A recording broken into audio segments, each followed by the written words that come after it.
नमस्कार, सुस्वागतम, वेलकम, अभिनंदन।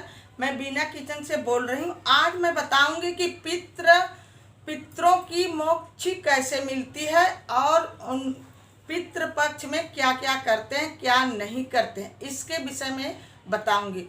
पितरों को तो पहले मोक्ष करने के लिए, मोक्ष मिलने के लिए पितरों को गया जी बिठाना चाहिए। गया में पितरों को कब बिठाया जाता है? जैसे गया में पितरों को जब पितृ पक्ष स्टार्ट होता है उसी टाइम पितरों को गया में बिठाते हैं।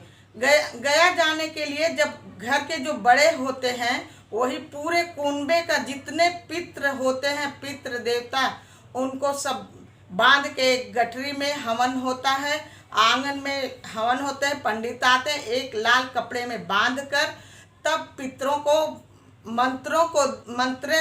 मंत्र पढ़ी जाती है, मंत्रों को द्वारा गठरी में गांठ लगाते हैं।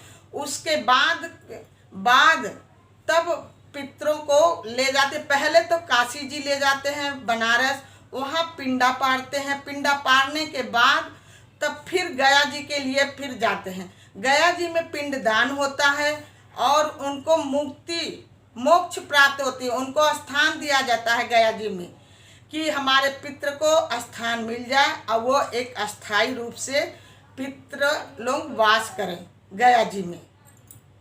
इसलिए पितरों को मोक्ष मिलती है और पितृ को आवाहन करते हैं। जब पितृ पक्ष लगता है तो पितरों को ले जाने के लिए घर के गांव में जैसे हो या एक बड़ी सी बस कर लेते हैं, उसमें पितरों को लेके, क्योंकि जो पितृ लोगों को गांठ के गठरी के अंदर मंत्रित किया हुआ पितरों को जब ले जाते हैं तो वो गठरी पितरों को अकेले नहीं छोड़ते हैं, उनको अपने साथ में ही ले जाते हैं। अकेले नहीं जाते हैं लोग, पूरी बस भर के जाती है। जब वहाँ गया जी पहुँच जाते हैं तो 4 मुखी दिया जला के वहीं पितरों को स्थान दे देते हैं।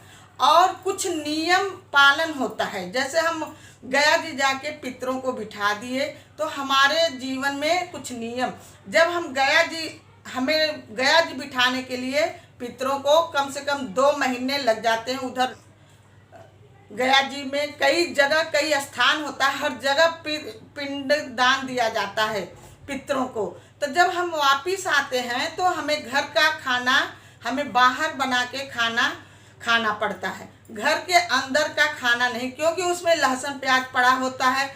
और गया जी का हवन होता है जैसे एक यज्ञ की तरह होता है, 5-6 महीने में, ये भी बड़ी साइज से होती है। तो उसमें बहन बेटी आती है, तब जाके पितृ की मतलब गया जी का हवन होता है, गया का भात होता है, यज्ञ होता है, तब जाके पितरों को मोक्ष प्राप्त होती है। जैसे पितृ पक्ष में हम बाल नहीं कटवाते, दाढ़ी नहीं बनवाते, नाखून नहीं काटते हैं, तो हमें कुछ नियम पालन करना चाहिए।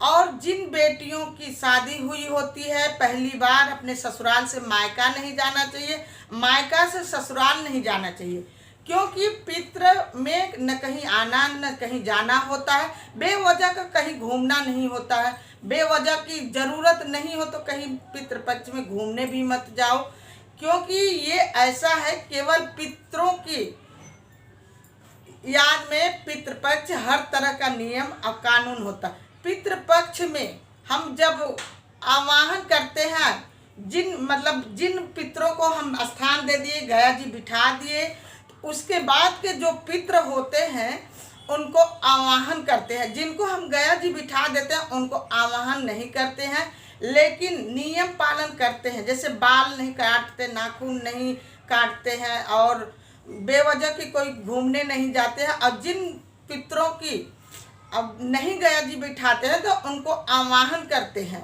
पितृपक्ष में, उनको बुलाते हैं, उनके दर्पण के सामने हम बैठ के उनको दिया जलाते हैं 4 मुखी की, और तो उनको अभिनंत्रित बड़े श्रद्धा भाव से, क्योंकि जब पितृ लोग स्वर्ग लोक से आते हैं तो यही सोचते हैं कि हमारे कुनबे में कोई ऐसा हो चिराग या कोई पुत्र हो कि जो हमें भी पानी दे और हमें भी भोजन दो। दे, क्योंकि 16 दिन वो स्वर्ग से आकर धरती पर इस ब्रह्मांड में विचरण करते हैं। तो इसलिए ये खास करके पूरे साल में ये 16 दिन बनाया ही गया है पितरों के लिए।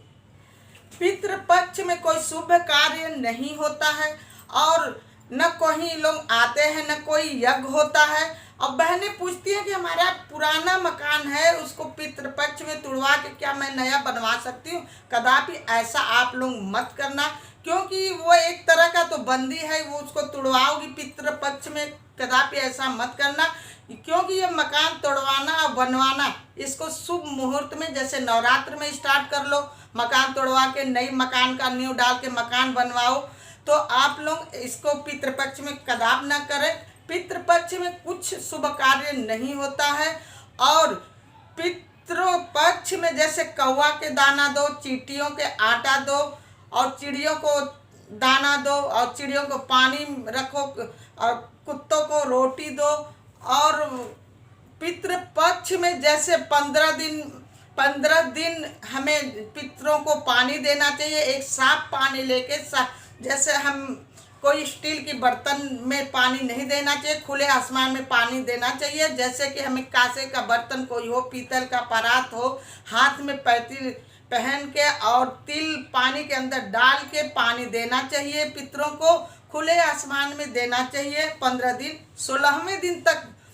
16वें दिन जो होता है, पितरों को विदाई कर देते हैं, बड़े ब्राह्मणों को दान देते हैं। जैसे कोई वस्त्र ब्राह्मण को दे देता है, और खाना देता है, और भोजन ब्राह्मणों को खिलाता।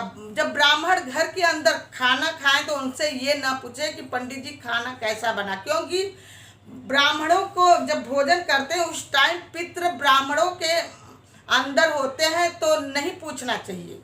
उनको भोजन बड़े प्रेम पूर्वक करवाना चाहिए, उनको द्रव्य दे के विदाई भी करना चाहिए।